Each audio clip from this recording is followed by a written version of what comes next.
Hello, everyone. Welcome to Empowered Hearts podcast. We have a very special guest today and somebody I love very much, Fabi.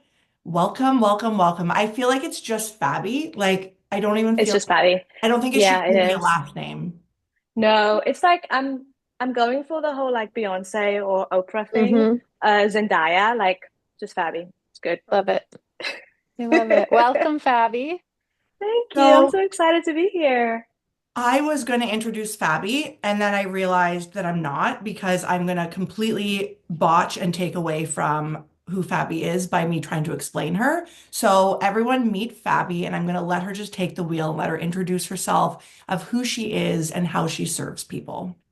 Thank you so much, Morgan. I'm so excited to be here. Yeah, I'm Fabi. I am a spiritual guide, and I'm one of the people that people come to when they get to a point in their healing journey where they feel like it's really hard to do it by myself and I need support.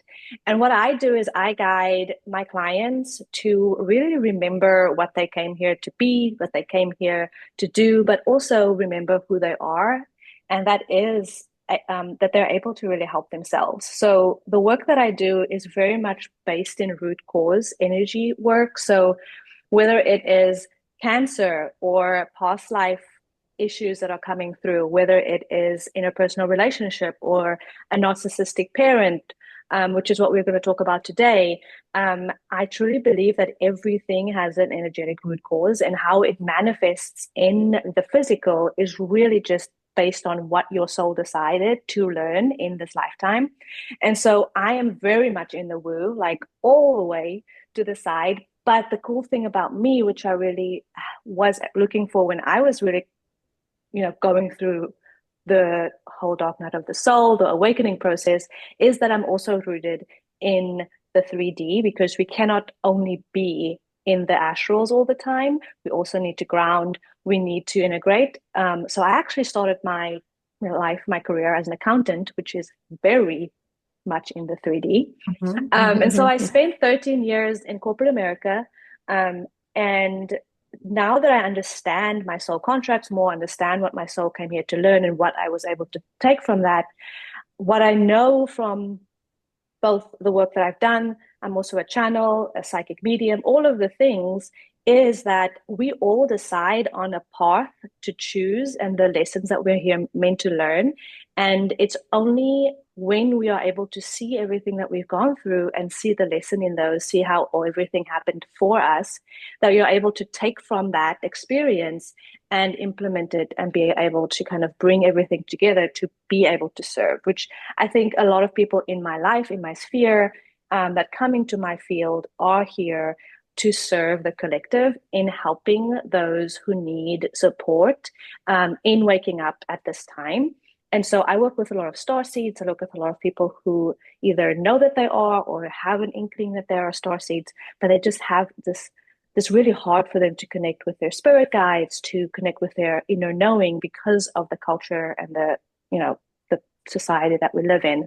So I'm the guy that helps you go from, I know there's something, but I have no idea how to understand it, how to go there, why I'm here, to someone who is so grounded in their own knowing and can really go back to their own selves versus exporting or outsourcing their inner knowing. And I really am just so proud of my clients when they come and they ask me a question, and the first thing they're like, oh, actually, I think I should probably just ask the guides because they can support me. And so it's just so amazing to see the the growth in people being able to now ground into their own knowing versus outsourcing it, which I feel like is such a beautiful thing to witness. hmm It really is. Well, I mean, Fabi, you did help me. I wouldn't say like you didn't help me like I'll speak to this so that people can understand. You didn't help me connect with my guides. You guided me and then I was able to connect with my guides, right? So it's not Exactly. you're not doing the work. You're Mm-hmm. providing the landscape for us Mm-hmm. to then do the work, right? And Mm-hmm. since you showed me that path, it is like It's like Hmm. I can hear it now. Like the way that like it comes through for you, I was like, how is this the thing? And now I'm like at like I'll be asking Crystal a question about like what sh like I'll be like just talking something out and it'll be like no. And I'll be like, actually my guys just said no. Yeah. Soon as you turn it on, it's like, oh, there it is. It's always There they there. are. It's Yeah. always been there. Like there, it's so funny because when I met you, Morgan, which was like not that long ago, but I we met know. in such an amazing way.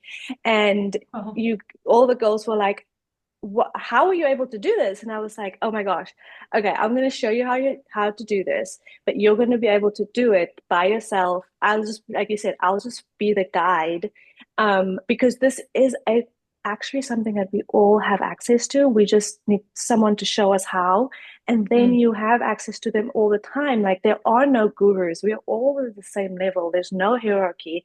You have access to your guides as much as I do. It's just tuning that, and remembering that that a connection has always been there, and tune it's almost like a radio dial or a phone call or like a phone line. The line is open, you just need to know and really just release and trust. I think, Mhm. Morgan, like you like there's such a big difference between like when you started and when now. It's like no more questioning, oh, is it my guide? Like the fear isn't there anymore, which I love. Yeah, so this is a good way to explain it. You give people the phone number to their guides. That's like Yes. that's Yeah. it.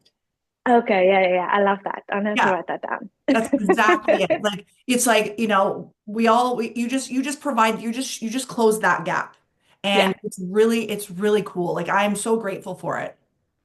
Because now all of my work, now like I'm hosting a group tonight of 7 women. I know the topic. I haven't Mhm. I'm gonna channel it before I go. I'm Yes. not even concerned. I'm like, Yep. Yep. God's got like I'm good. I don't need to Yeah. work. I don't need Hmm. I don't need, and like that's really what you're rooted in is like you don't need to fear what's going to happen because you're not alone. No, and you're not supposed to be, and you're not here by ourselves. Like, sit down, like, let your ego take the back seat, because I Hmm. think the biggest lesson to learn in this path is that you are not meant to do this alone. And my guides have said this to me. This is not the Fabi show. Sit Hmm. down and step out of the way. Your consciousness needs to step out of the way and your ego so that source can flow through you. You are just a Mm. channel for source. But in our ego driven, egotistical, like, you know, society, it feels like, but do I have any control? Do I have, like, I don't want to give up all that, control or free will. But it's actually so comforting that Hmm. like you don't have to do this alone. Oh my goodness, thank you. Because I have no clue what I'm doing, but I don't have to because Yeah. it's not for me to know. Yes, exactly. You can just let go and let them take the wheel and they will guide you. Exactly. They know more than It's, all of us. Like they can yeah. see so much more than we can. And Hmm. so when you just like step back and you say to yourself, okay, I these are parts that are coming up, and this is all work that everyone does, and there's no shame in wanting like working through those parts. But as soon as you start really working with the parts that come up when the fear comes for surrendering, which is basically what we're saying, like into surrendering to trust, but they require so much safety for that. And so just being gentle with yourself if you're not there yet. Um, but also know that there is a different way. You don't have to hold on so tightly, Mhm. and you don't have to feel alone in this. You have a whole host of support, um, that you chose, which is amazing because you Hmm. chose your guides before you incarnated. You chose every single thing that's happening to you in your life, which, when I learned that about soul contracts, about soul planning, about, past lives and between life regressions, and understanding really that like this is all just a show and we're just players playing different Hmm. roles, it really got me out of the victim mindset and into being empowered. And I think that's the difference, in looking through life. I always talk about the like glasses that you have on, Hmm. and your glasses that you have on changes the perspective that you see things through, right? So, they always say hindsight's 2020, but like if you look back on your life, in the moment something may have felt one way, but now looking back with more perspective, you can see how that thing, whatever that horrible thing was, actually, how that was able to help you and how you grew from it. Mm. And so being able to now look at every single thing that happened, no matter how horrible it is or was, to be able to say, okay, what if I wasn't the victim? How would this really change my perspective if I look at it from an empowered way and saying, okay, if my soul chose this, because nothing can happen to you without consent from your superconscious and from your soul, how is this serving me? Because every single thing is here to serve you in a way that you just need to kind of open your mind to, and not seeing it from something that's happening to you. And so I Mhm. feel like that's for me, even when I look at I've been really delving into my own human design, and I love human design so much because it's such a beautiful way of understanding our own energy, and just kind of also another way to understand how we create the relationships that we have, and our soul plan and our purpose. And my human design is very much rooted in being able to see the patterns that impact people's lives as well as my own, and be able to how understand how we can learn from those patterns, Mhm. so that you can, either close the loop or no longer repeat the same destructive patterns, or be able to see, okay, this is my life. This has been my life this up until now. How can I see this as happening for me versus Mhm. to me? Mhm. Which is a game changer. Mhm. It absolutely is. I want to know, like, how would you speak to somebody who's like, speak to the audience right now? Maybe if somebody's like on the precipice of like taking that leap into, Mm-hmm. okay, I'm taking my hands off the wheel. Like, is there any advice you can offer somebody to trust the step of like, I'm not a victim, right? Because like hearing that, people like, as we all know, like the first time I heard that, I was like, excuse me? Like, how dare you? What do you mean? What do you mean I'm a victim? But like, that it hits our egos in the beginning. But how do you mold or assist in helping somebody go from victim to victor? I think it's going to be step by step, right? So it depends. I wouldn't go directly to your most horrible thing that's ever happened to you. That is very traumatic, right? So what you need to understand is, if you've had a very traumatic life, 9 times out of 10, you're a starseed, and the Mhm. reason why your soul possibly could have chosen, which is hard to hear, Hmm? the things that happened to you, is so that you can learn from those things and help others through that are going through that, right? Yeah. So the way this works is we choose things in our life so that we can learn and go through that experience. And typically starseeds choose to go through more trauma than the average person. And you're probably an old soul. So just kind of understanding that, like, this is all by design, and it's not that, if you're listening to this podcast, there probably is a part of you that have already realized that there's something more happening here than just like life happening to you there. Mhm. And I would start with things that you have experienced that may not be in like that big T trauma, but smaller things that you've experienced in your life, where you've already been able to see that those things were happening for you versus to you, right? Mm. Every single thing that happens is neutral. You assign whether it's a negative or positive experience, but there really is nothing. The universe is neutral. Like, I think the biggest lesson to learn, going from, because I grew up in Christian household, my dad was a pastor. I grew up in religion, and going from a religion where, God was identified as a man, firstly, and secondly, there's this punitive relationship where if you do something wrong, or if something bad happens to you, it means that you did something wrong. If something good happens to you, it means you did something bad. This like transactional relationship with the divine, um, And being able to just really look at that and say, what is true for me? Like when I go into my heart space and I really sit with that image that I have, that I've been put in my brain and like grew up with, of what the universe is, God is, source is, does that feel right? And if Hmm. not, really look at that first, right? Like sit with this, sit with yourself. I think the biggest thing that I help people with, and that I've learned for myself, is your body is the ultimate source of truth.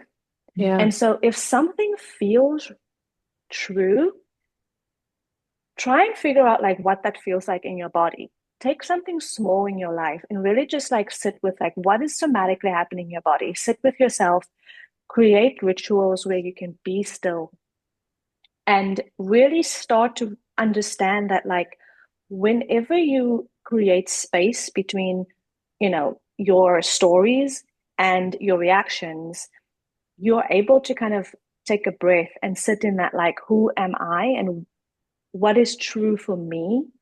And you're able to then use that as a litmus test versus, the ego, the stories, the Hmm. parts that come up.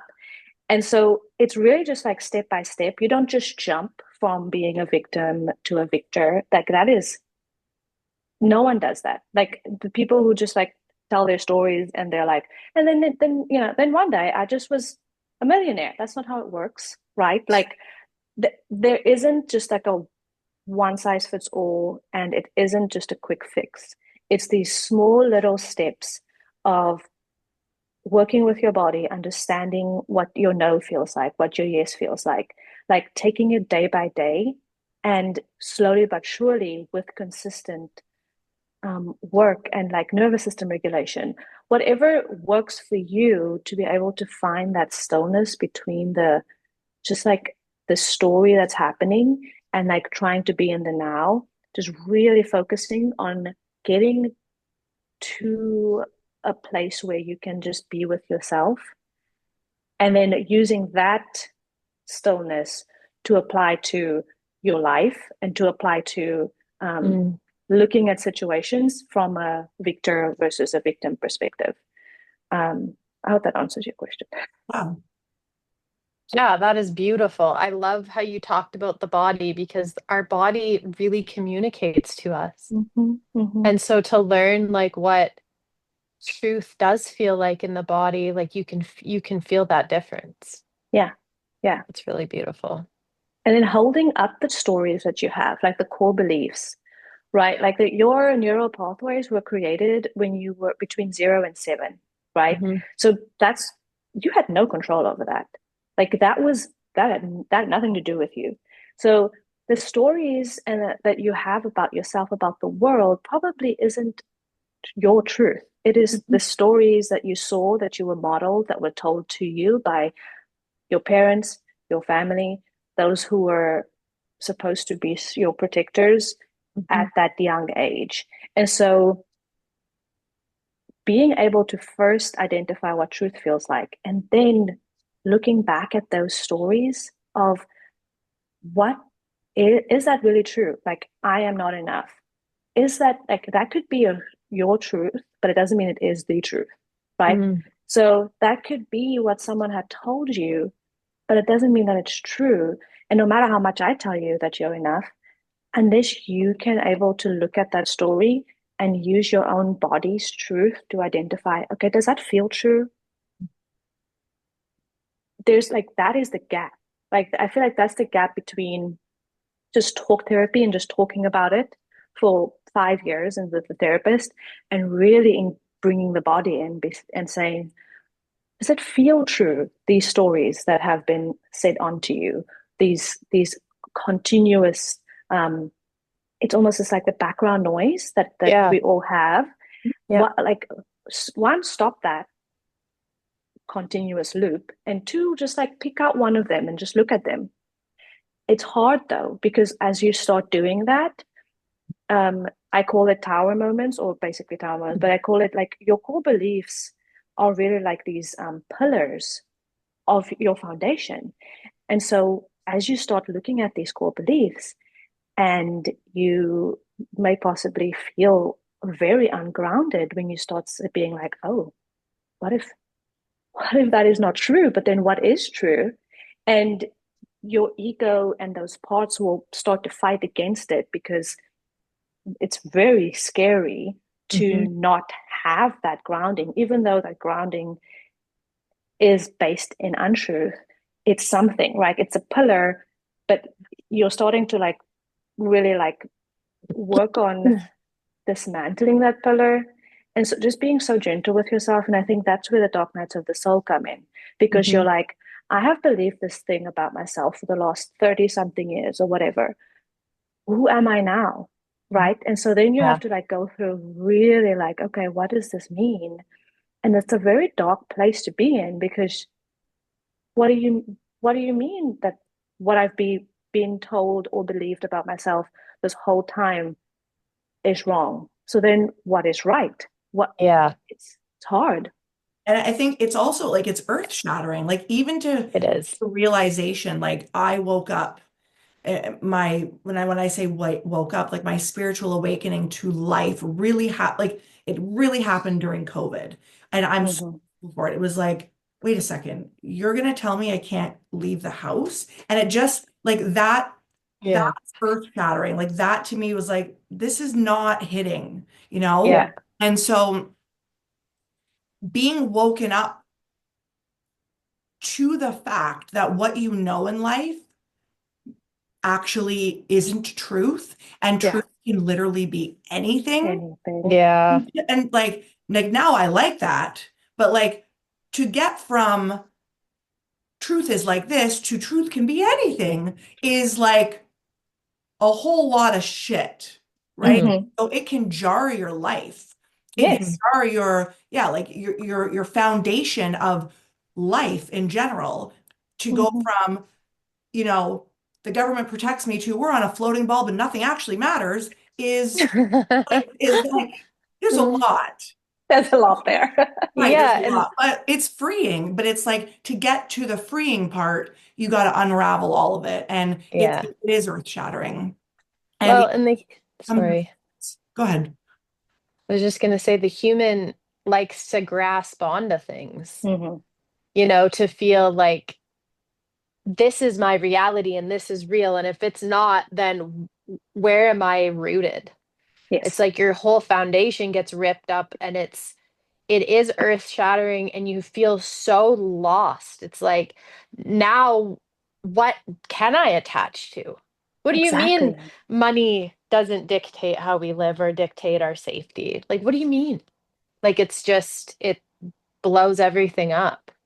Yeah. And if you don't have, and that's why it's for me just I'm so passionate about integration work and grounding because if you like I've heard so many horror stories of people going on these like trips to South America and having like ayahuasca ceremonies, and then coming back to their like real lives or like the normal world with zero integration, and they're just like their entire life has just been shook, and there's nothing to support them, and Yeah. it's because we can't keep having these, you know, high mountaintop moments with no integration because it's just going to kind of you're just going to yo-yo back and forth. And I think a lot of the spirituality that I'm seeing, and I'd love to hear your perspective about this, but a lot of the spirituality these days, and I've seen this, there's a lot of people who are understanding this, is it's very much a, you know, uh, spiritual bypass where they only want the big moments and they don't want to sit with this the shit, right? They don't Yeah. want to sit in the darkness. They don't want to do their shadow work. And it is scary to do the deep work and look at your demons and look at your stuff. But that's how you find your grounding, right? That's where you find your roots because there is going to be more and more as you go through this experience and as you wake up, it's just going to go you're going to be expect or asked to unroot more and more of that deep rooted falsehoods And if you don't have some type of footing to stand on, you can be just swept away by, I think I call it like this, there's this like, right now what I've seen a lot of, and I'm like trying to figure out if it's something I should speak to. I don't know if you guys have seen this whole back to Jesus or back to God thing, where a lot of these women who have woken up and they've been in the spiritual realm for a while are now going back to conservative Christianity and Oh, very dogmatic. Yeah. I have seen it with multiple people actually, and I yeah, I don't know. Is it like we've gone too far up that One way. Yeah. now we need to find something to root into? Because like that's like going with a story, so it doesn't make sense to me, and I feel Mm-hmm. like personally it is darkness pulling. Like you've got Mm-hmm. so high, you've Yeah. opened so much, and now it's like that's almost an attachment that's pulled you. Mm-hmm. Yeah, that Yeah. makes sense. Which, yes, you're right, Morgan. You're picking up on actual correctness. Um, and I think there's also something to understand. What I'm realizing when I look into this energy is like the Christ consciousness is something that people are picking up on. Mhm.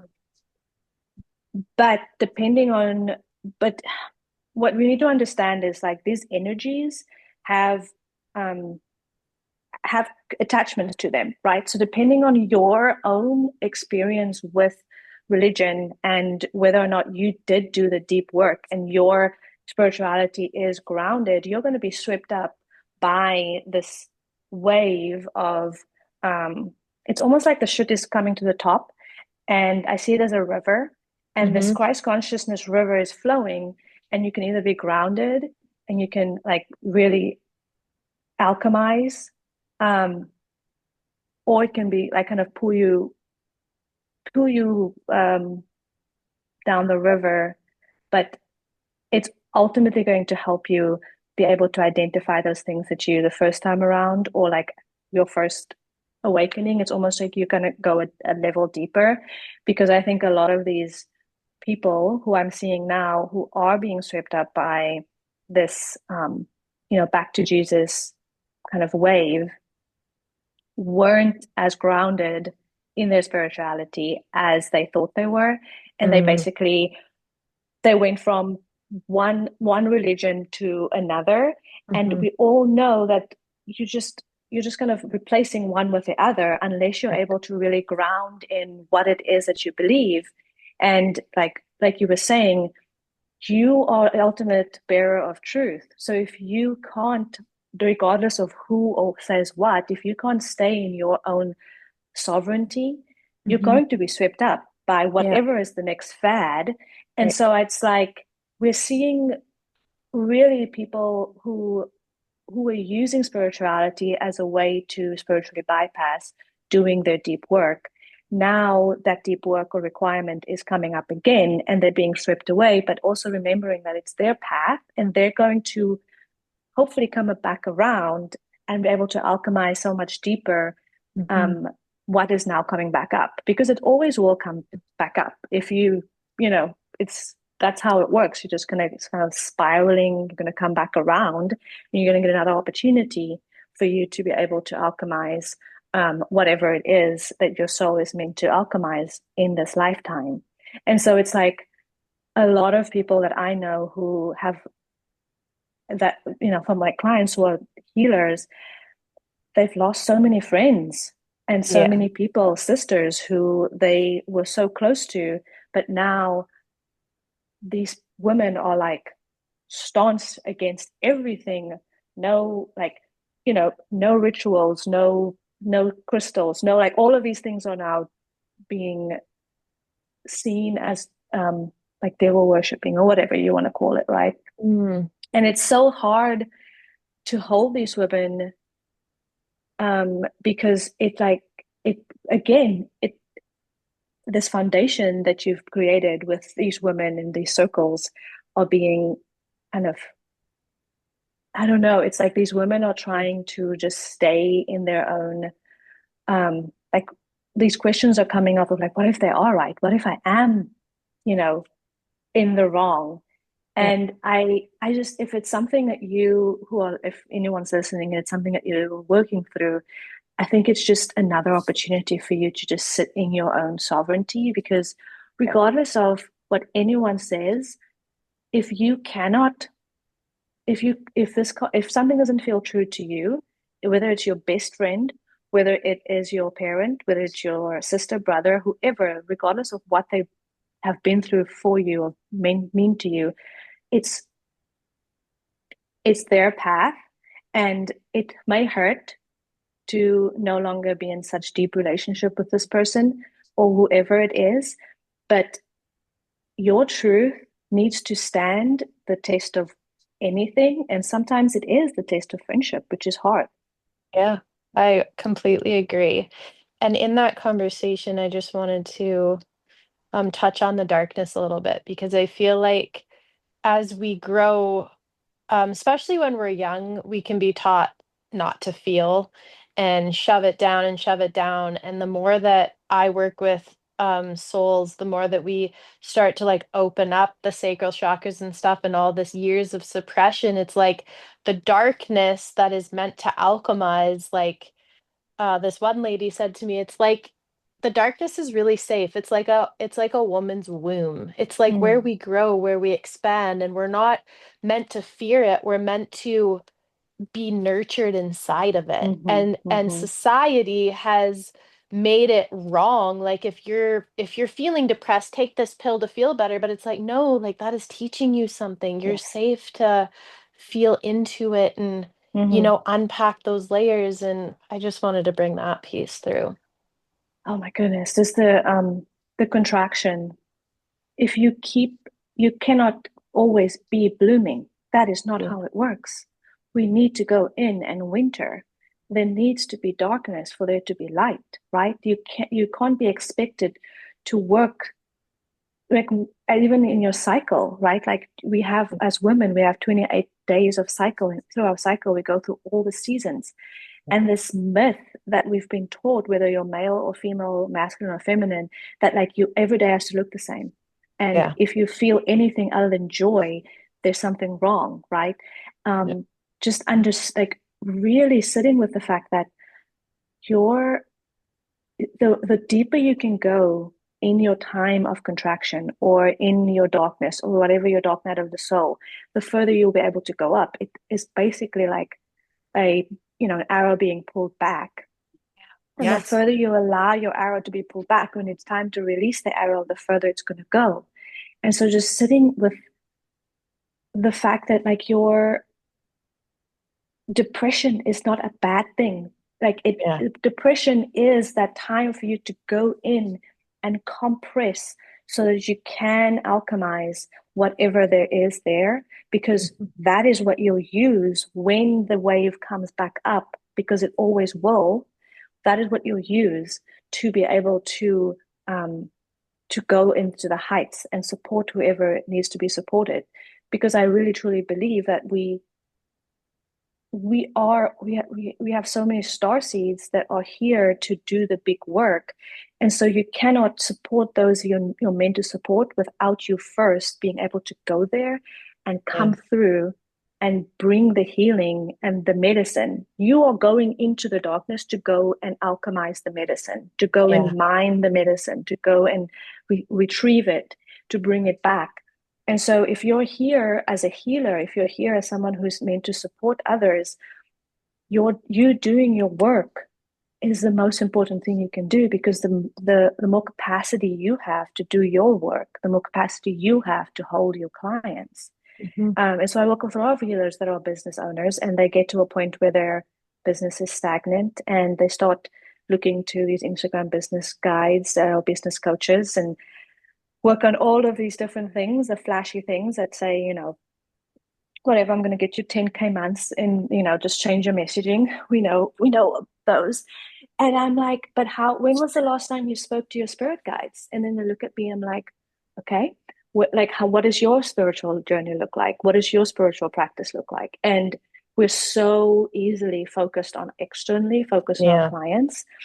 And then you don't realize that the reason why the clients are drying up, or the reason why you're attracting clients that you don't want, is because you are meant to now go increase your capacity so that you can support those in the next level. But because you're not Mm, doing that, those clients aren't going to come to you because you don't have anything to share with them. You mm. haven't done the work to be able to call in higher caliber, or higher, not even caliber, like more clients that need more capacity, because you're not creating the capacity in your field.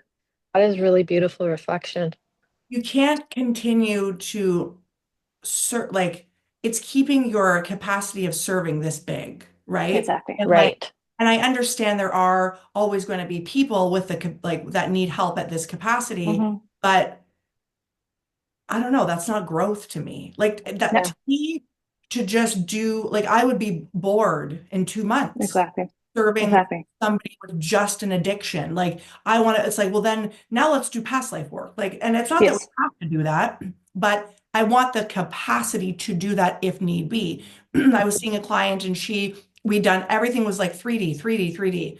Session 4, she went into past life, and I was like, okay, here we are. But like, if I didn't have my spiritual journey, I couldn't hold her, Yeah. Yes. right? I Yeah. do want to talk about Fabi. Can you get into, for people that are listening that I've heard you mention star seeds and are like, what is that? Because the first time I heard that word, I was like, this bitch is crazy. That is literally what I said. Like, what is this person talking about? Like, we are no. So, can you help shatter some people's realities right now of like the different beings of like what are star seeds, any other beings versus when I met you and you're like, and my husband is an earth human. And I was like, wait, that sounds like I get it, but I don't, like logically, but I feel that in my bones. So, can you explain to all of us what are these things? Okay. So, and I just want to preface this, like, there was a time that I didn't know any of this either. And so if you are here and you don't know anything, or you don't know all of this stuff, it really is this, like, it's just learning more new things. There's no shame in not knowing. Like, Google's your best friend, ask ChatGPT. Like, dude, there's no like let's just there's no gatekeeping here. Like, this is all information that's out there. A book that is really good that I always recommend is The Raw Contact, RA, which is Mhm. they have it on Audible, they have it free on YouTube, they have actual books, and they also have it on LL Research website, this for free to read. So it's transcripts of a channeled work that was done in the 80s, and over 160 sessions were done. And they ask Ra, who are is extraterrestrial beings who helped build the pyramids. So they came to Earth in the time of the Egyptians to help build the pyramids, as well as South Americans. And they basically did these channeled works to support the researchers in answering questions about why we're here, what is happening on Earth, what is the nature of being on Earth, what's the reason for us being here. And so there's a lot of different resources to use. But that's for me was like a mind blowing. Like, I was like, oh, I devoured it. Like, I probably, like, 2 months I read through all the 160 um sessions, and they ask so many. It's basically like answer question answer. So someone asked a question, and then the channel would respond with an answer from I Ra. love that. I love It's that. I'm so like, gotta get the book, interesting. The I know I Raw gotta get this book now. The Raw Yes. Contact. The Okay. raw Yes, and con. I'll send you a link to the online version, which is free. All the transcripts are on there, and you can search it. So, like, if you want to know what they said about Yeshua, you would just search Yeshua, which I always interested to know what they think about. I'm gonna add this in the Um, show notes. So if anybody listening to yeah, Yes. the book will add it. You can just click the link at the bottom. yeah, okay. So all that to say is, this is how I got my information, which I think is so important to not for us as healers and people who are learning and sharing, to not make it seem like, oh, this is, I know all, and this is Mhm. this is my information and I know everything and you just have to come to me. No, this is out there. you have access to all of this, and there's so many beautiful channeled works out there that star seeds have channeled. So a star seed is basically someone who has had lifetimes on other planets and who has come to Earth to do a specific mission. So we have people who are, an Earth, quote unquote, Earth human, which is someone that their soul originated from Earth. They really haven't spent that many lifetimes outside of Earth or on other galaxies, planets, etc. And are they are here to experience Earth in their own, soul progression. So they're really, again, there's no hierarchy. It just is someone who feels that there is some other place that they're either from. They may not feel like they're home on Earth. A lot of people who are on the spectrum will either have autism, ADHD, who have depression. The reason most of the time is because they are star seeds, and this density on Earth it's really hard for them to kind of be here. A lot of people have only had, this is their first lifetime on Earth, and that's really hard, but they're still, so your soul age is how old your soul is. And there's I'll send you some resources, but there's a beautiful book as well I know. on soul ages. What do you say? How do we find out what our soul age is? So I'll send you the link to this book, because this guy has done a ton of research on it. He does a lot of past life regressions and between life regressions, which past life regression is when you go into a past life, whether it's through hypnosis or some other level of going into your subconscious, and you go into a past life to understand what that past life is about, what are the lessons that are still connected to this life, etc. A between life regression is when, and sometimes in past life regressions we go through the death experience and then go through the between life regression as well. But it's basically like understanding what happened in the past life, and then also understanding before you incarnate what's your soul plan for this specific life. So this guy, I can't remember his name now, but he has done a significant amount of those, and through that he's able to understand soul ages and soul plans.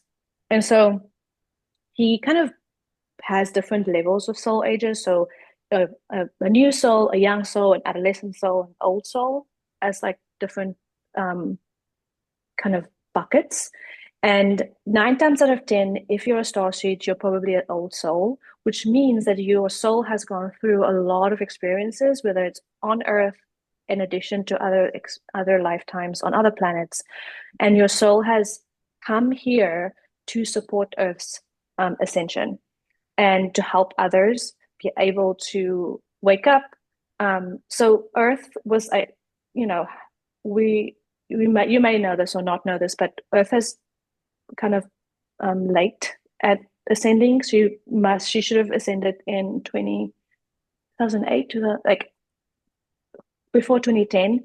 And as we know, there's just so much density and so much entities, and there's a lot happening in the astral realms. The reasons I can probably spend hours on explaining why Earth hasn't ascended, but no one's surprised, right? We know we live here, we understand there's so much to be alchemized. And so if you can just take one person and how hard it is for one person to alchemize, imagine that for the entire Earth as well as the spirit of Earth. And so a call went out, is what they call it, in, I want to say like the 60s, to basically the galaxy to support Earth. And so when that first wave of starseeds came, you saw the Abraham Hicks, all of these different like big names, but so that there is a smaller percentage of people who came and incarnated as starseeds. But the more kind of, there's like multiple waves. The second wave of starseeds is us, and then the next wave of starseeds will be our children. And so this wave of starseeds is probably the most that they've ever been from different star systems. You are able to, if you can, connect with someone who is an intuitive, identify what star system you're from. You can also connect with your star family if that's something that you want to explore. Again, it really is just a practice of leaning into your intuition, opening your channel, connecting with your guides, but understanding that, like, if you feel like you're here to do something big, that is probably because you are a star seed and you came here with a mission to support Earth. Um, and so, what star seeds do, which is actually amazing, is there's about 9 dimensions in progression of souls. Earth is in the third dimension, right? So second dimension is the elementals, which is, all the fae, the water, earth, air, fire, fae, and the ether elemental element. And then the first dimension is kind of just like the rock and the earth, or like more just less sentient, right? So the higher you go, the more you progress in ascending into the next dimensions. What happens when a starseed incarnates is you may be an eighth dimensional or fifth dimensional Pleiadian, for example, right? You have gone through all of these levels in your soul's evolution, and you decide that even though I'm almost done, right, I want to go back and support this this planet in ascending. And a lot of times, starseeds have done this on other planets as well. And so you go from as an eighth dimensional soul and says, I'm going to risk, because there is a risk, because when you go into the third dimension, you forget everything, which, as we know, right? I'm going to risk going back and forgetting everything I know for the experience that's going to get me. So they say Earth has like a waiting list, like a line to come back, because of Earth school being such a hard school, as we know, but also the potential of being able to learn as much as you can here. So if you just kind of imagine it as like a university, like Earth is like the Harvard, and it's very hard, but it also, you learn so much here. And it's so it's beneficial for all. I was going to say this, and I'll leave it there. It's beneficial for all of the star systems that Earth ascends, because the ascension or the lack of ascension of a planet impacts everyone in the star system that you're in. And so that's why you're seeing so much activity. We have disclosure coming, which is basically, it's not going to be like a spaceship in the sky, but there have been, and they're going to be continuing, where extraterrestrials are going to make more contact, and disclosures coming to basically. So Earth right now is in what they call quarantine, because for this program to work, we need to, one, forget everything, and two, not be aware of anything that is happening in the astrals, or like in the galaxy, really, before we're ready. And so in Ra, they talk about a critical mass awakening to a point where disclosure can happen. So disclosure is basically like a marker that a lot of channelers talk about, including Bashar, that we are really on the right path, and we're getting closer and closer to disclosure. And so it's really hard to identify when it's going to happen, but all signs lead to 2025. It is going to happen in some way, shape, or form. And the reason why that's such a big deal is there's something called non-interference, which is basically that the extraterrestrials are not allowed to interfere with the souls that are incarnate on Earth, unless there's a critical mass that already is ready to hear about the truth of the galaxy, the universe, like how things work.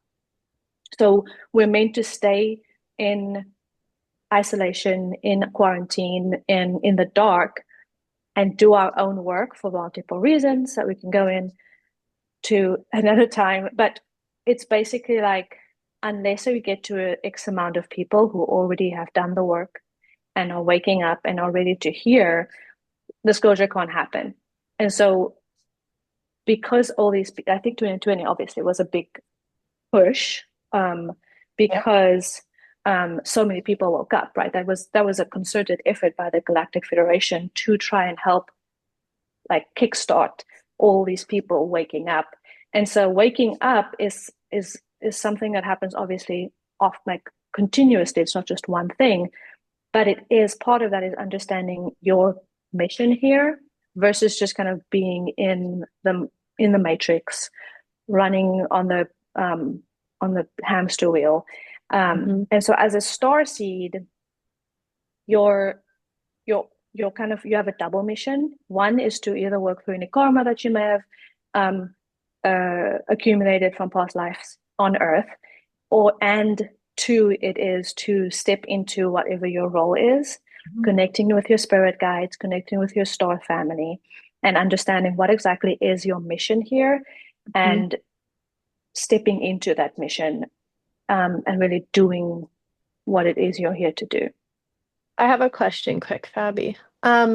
When you say when we choose to come back to Earth and we forget, is that just like our human brain forgets? But as we awaken, we start to connect with that soul essence of ourself and like the remembrance of why we're here. It's like awakening is remembering.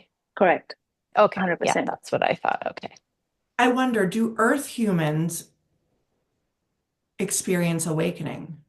Yes. So it's a difference. You're not awakening necessarily as a star seed. You're remembering who you are as a soul. So whether that soul is Pleiadian, an Earth human, um, uh, whatever your soul origin is, Okay. you remember your soul origin, Okay. right? So it would be like a different remembering than a starseed remembering. Yes. That makes sense? Yeah. Yeah. Okay, I'm like this podcast could be 5 hours long. And I'm like trying to rein in because I have stuff to do today. So I'm like, just Morgan, like let's pull it in because I have like eight. Just absorbing I'm like, like a I can ask you so sponge. many things. I know Crystal's like in Yes. heaven right now. We're gonna have to have her on again. I know we will. We will. We'll have to. Like we This can is just go. fascinating. But I want to talk about spiritual or not spirit. We could talk about spiritual narcissism. That is a whole other kettle of fish. But it's Yeah. really you really explained to me when I met you about service to self, service to others. When Hmm. when we got into that, I was like, oh, like there isn't a right way. It just is Hmm. of the different paths, right? But I want to tie it into narcissism to help. I have struggled personally with that reflection in my life of like Yeah. having narcissistic traits of others come in and Hmm. try to understand like what is the lesson there. Hmm. It obviously is boundaries and like all of the things, but I want to know what that is at a spiritual level. But if we could, yeah, get into like service of self, service of others, and narcissism and tie it in. And we'll have to let you go for today, but like we have to come back. Kristen and I will we'll pick topics and we'll just have to have you back Yeah. This is, again. Probably, I'm just loving this. I know.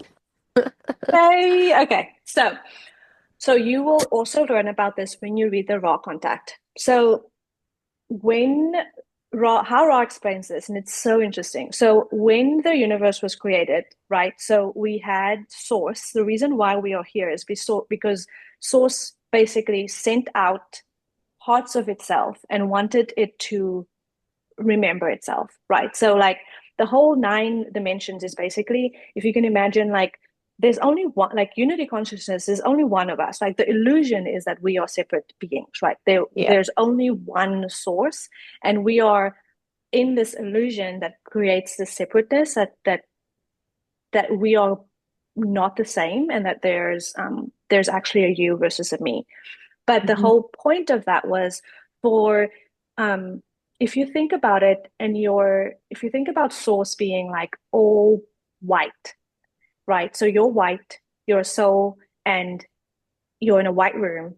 There's no differentiation at all. Everything is white. It's just really hard to know who is, you can't see yourself because everything is just you. And Mm-hmm. so the amazing part of this was that Source wanted to experience what it was like to forget itself and then remember itself, because it's such a, you're going to be able to appreciate yourself and so much more going into forgetting completely and then remembering, right?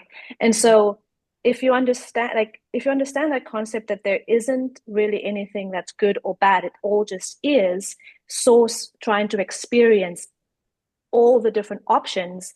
The thing about Earth is, in the third dimension, is this dichotomy, right? So like everything is black and white, plus and minus, like everything has both sides.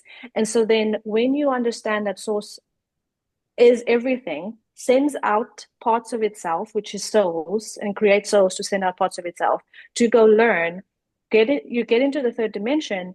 And the whole point of the third dimension is to experience dichotomy, which is plus or minus. Part of that is service to self versus service to others. And certain souls choose to be service to self, which is basically the negative polarity, and service to others is a positive polarity. But it's all service to Source, because if you remember, Right. there is no such thing as separation. Source is all that is, and it is just a different way of experiencing Source. And so when you come into the third dimension, we have this polarity of service to self or services to others, and or positive polarity or negative polarity. And depending on how much you lean towards the one or the other, it has an impact on your soul's progression, which is a whole other topic. But you need to understand that some people are fully service to self, and you can probably think of them right now, right? They are here to experience what it's like to be service only to themselves. They don't care about other people. They are only here to experience what it's like to be service to self. And then there are people in starseeds, are basically all of them, because the point of a starseed is that you're so service to others that you would risk forgetting everything again and have to go through third dimension again. So in essence, starseeds are service to others, which is basically you are here to serve Source through serving other souls. And versus service to self is here to try and basically, there's like it's very like in bringing everything in versus being everything out. And that's the two sides of it. It's like me versus you. So like Correct. I'm here to serve you. Service to self is literally that I'm here to serve me. Like however Yes. to better myself. And it's like I'm just trying to dumb this down. It's like it's the selfish route. But that's how they're ingrained to operate. Like Yeah. those souls literally do not understand the service to others, just like us being starseeds, Yes. we don't understand the opposite. We're like, how could you be service to yourself? Like it's just Yeah. we're just so wired differently. Yes. But you're in this altered, all I always tell people is to remember that in the eyes of if you are the creator, if you are a source, there's no difference, Yes. Right. because it is literally, you're serving self, you're serving source because you Yeah. are source. You're Right. serving others, you're serving source because they are source. But to understand, so that is something that I feel like is really like sometimes when as soon as it lands, it really helps you to understand what's happening in the greater scheme of the world, to understand that everyone has their own soul path, and that if someone is service to self, they will be as service to self as they can be, and they really, you kind of just need to let them be, Yeah. right? Right. Yeah. And to learn that that person, if that person is in your life, there's a reason why your soul chose to be in relationship with that person, so that they can teach you something. And so, not to say that every single person who is a narcissist is service to self, But that's something to understand, and you need to understand that this polarity is a thing, and that it is literally like the sun being outside. The sun doesn't, like, the sun just is. That's just this. That doesn't mean anything to about you or about that person. It is just one way that source is experiencing itself. Yeah. Right. So Yeah, that makes so sense. so bringing in narcissism in Watching this Krystle real. have all these like, I can Do see you see all the light bulbs? I can see all of your light bulbs. You're like, yes, I get it. So then bringing in narcissism. So what you need to understand when it comes to narcissism and any interpersonal relationship is that you chose your parents and your parents chose you. You chose every single relationship that you have in your lifetime. Um, Whether it's pre-incarnation or incarnation, you can make soul contracts as your incarnation or incarnate, or there a lot of the big soul contracts are pre-incarnation soul contracts. So before you incarnate, you sit with your guides and basically plan. It's called a soul planning session or whatever, in between life session, and you sit with your. There's a good book called My Soul's Plan, which this guy has done thousands of these, and he explains why people choose to have miscarriages, to have gone through SA, to have gone through, like, have AIDS, like all of these different things, part of their soul plan, what they're supposed to learn through it. The people who are in your life, their souls are there at the session. So your parents are there, your spouse, your lovers throughout your life, and they sign contracts for what role each of you are going to play in this game or this play called life, right? So if you understand, like, to understand, like, you are this lifetime, and each lifetime is just a blip in the sense of the soul. It's just a experience that the soul is having, and it feels like a lot for us being incarnate, but it really is just a like a year or a semester, really, or less than a semester, in college. And so if you think about it that way, your soul plan is different soul contracts that you create with people, which is basically like different lesson plans or different classes you sign up for at college or for at university. And each of them are meant to teach you something, and you're meant to learn something through it. And each person in that soul contract, let's say you and your parent, have a role to play. So if you are in a relationship with someone who is narcissistic, they're probably you're probably very empathic, because those two come to there's a lot of overlap, right? But again, like Morgan was saying, if you take a step back and you take it from you take yourself out of the victim mentality and you put yourself into empowerment, and you can look at this relationship from why would my soul choose to be in a Mhm. relationship with this person? What is here for me to learn? How is this experience going to serve me in being able to learn how to set boundaries, right? So the thing about soul contracts is your soul contract is set up to be able, you in the first half of your soul contract, typically you experience the lack of something, and then to be able to experience that, whatever that thing is. So for me, for example, I grew up with a father that was very like controlling, and the Mhm. masculine was kind of presented to me in a very dominating, controlling way. But now that I can see that experience for what it was to teach me what it was to be devoid of the divine masculine, so that now I can see what the divine masculine actually looks like. But I first needed to Mm. experience the lack of divine masculine, what it looks like to be um, in a relationship with someone that wanted to, like, control me, right? Because my Mhm. whole thing is empowerment. Yeah. So Right. it's like saying, it's this there was this meme or this thing on Instagram. It was like, no one that's an motivational speaker had everything just amazing in their life. Like, Yeah. if you want to be motivational, you need to actually have gone through something, Yes. right? Hmm. And so So true. you are going through these things in the first half of your life, probably, up until your solar return, so that you can learn from those things to experience the opposite of that thing. Because, so for example, for me, my soul wanted to learn what it means to be empowered and how to teach others to be in their power. Mhm. So, what did I need to experience in the first half of my Right. life? Disempowerment, Yep. what it Yep. felt like to not be in my power, Yep. right? You can do that with every single thing in your life. It is so amazing once you start realizing that nothing happened to you, it all happened for you. You chose this. It's that Mm, saying of like, you ask God for strength and he gives you a reason to be strong. And I use yep. Exactly. God Yep. right now, Yes. flippantly, but we can Yeah. use creator source. Like you ask God for strength. You don't get strength. You get a Yeah. freaking reason to learn how to be strong. And that Yep. Exactly. will extract strength.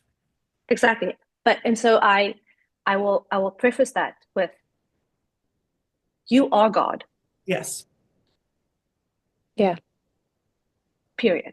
Yes. So you're not asking someone outside of yourself for strength, and Yeah. that's someone outside of yourself giving you anything. Like you are an aspect of God, and every single person is, even the most heinous person, is also as much an aspect of the divine. And it's hard to hear that because we want to feel like we are better than people, or our ego wants us to be separate from the bad people.